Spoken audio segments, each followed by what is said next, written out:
Welcome to the Ancestral Findings Podcast. If you have Greek ancestry, you will want to understand more about your Greek surname. Greek surnames are unique and interesting things, unlike any other type of surname in Europe. Listen in to learn about your Greek ancestors by learning the origin and meanings of the surnames they chose.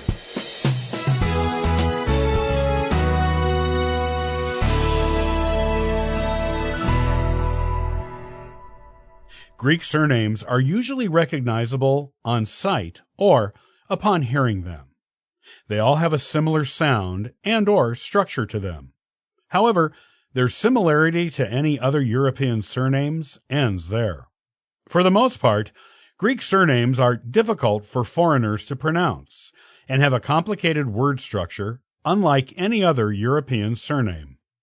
Not only that, but each historical period in Greece has its own method of surname creation, assuming it was a time period when surnames were even being used. As an example, ancient Greeks did not have official surnames like we do today.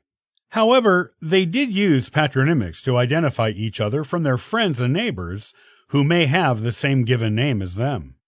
Each man or woman would be given a patronymic meaning son of or daughter of, along with their father's given name. When a woman married, her patronymic would change to wife of, with her husband's given name. An example is Heracles Pilides, meaning Heracles son of Peleus. The use of surnames in Greece, as we use them today, did not start until the end of the 1400s AD. Until that time, Greeks usually simply had a first, aka given, name, usually with a patronymic added onto it. Sometimes, instead of a patronymic, the name of their clan, tribe, or village of origin was used as an unofficial surname to distinguish them from others of the same given name. Among the upper classes, traditional surnames that were hereditary within families began to be used a little earlier than everyone else in Greece. They were used occasionally during the Byzantine period, but remained rare even among the upper classes, until near the end of the 800s AD. They became more commonplace among the elite in the 1000s and 1100s AD. The elite during that time period used surnames that came from the names of places, nicknames, and occupations, rather than patronymic surnames. Even after surnames, as we know them today, became adopted by most classes in Greece, the common people continued to use patronymics and nicknames that often changed with each generation. Until the 1800s AD, the use of stable, inheritable surnames was still mostly in the realm of the elite, although a few lower-class families adopted their use in the Middle Ages. In the 1800s, when nearly every class in Greece adopted heritable surnames, patronymic surnames were the most common among all classes, but the elites. With women, the use of a permanent, inheritable surname meant changing their father's surname to the surname of her husband's family upon marriage, until very recently. In modern Greece, a woman keeps the surname of her father, or her birth surname, aka maiden name, legally for life, but may choose to also use her husband's surname if she wishes. In fact, modern Greece does not allow a woman to completely drop her maiden name, even upon marriage.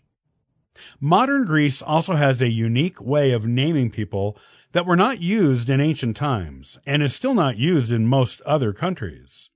They are officially given a first name, a patronymic name, and a heritable family surname.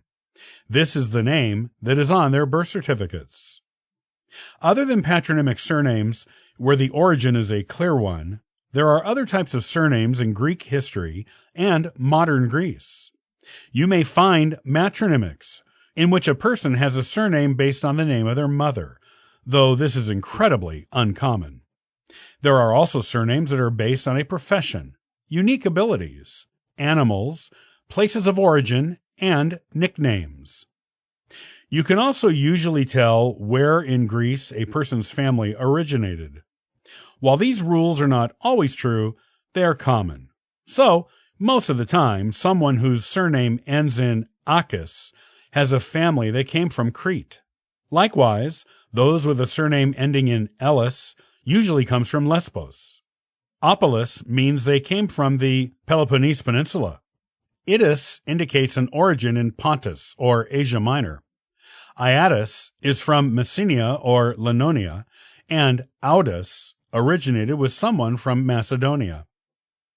The beginnings of surnames are also telling. For example, a surname that begins with Kara usually indicates the person's family came from Eastern Greece or Asia Minor. Kondo means a very short person. Papas means priest. So you know the person whose surname begins with Papa once had a priest in their family tree, usually generations ago.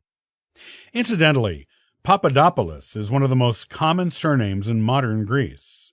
Other common modern Greek surnames include Papadakis, Ioannou, Demetriou, and Georgiou.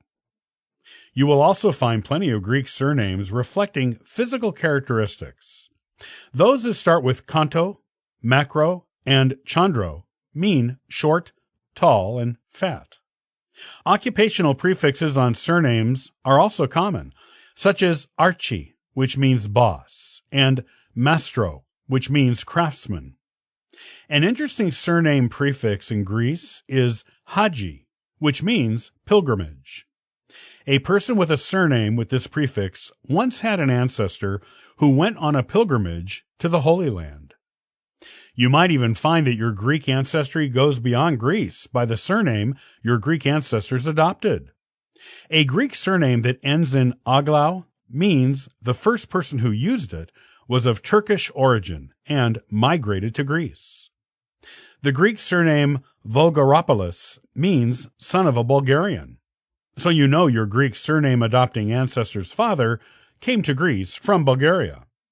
It is interesting how Greek surnames can reflect ancient migration to Greece from other areas and nations. As you can see, your Greek surname can tell you a lot about your Greek heritage, as well as your ancient Greek ancestors.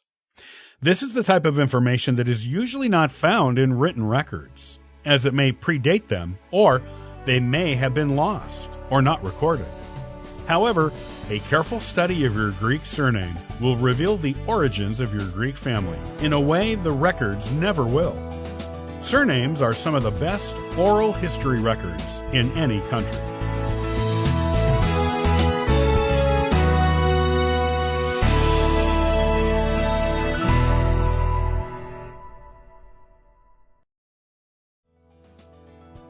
Thanks for listening to the Ancestral Findings Podcast. For free resources to help you in your genealogy research, you can visit ancestralfindings.com.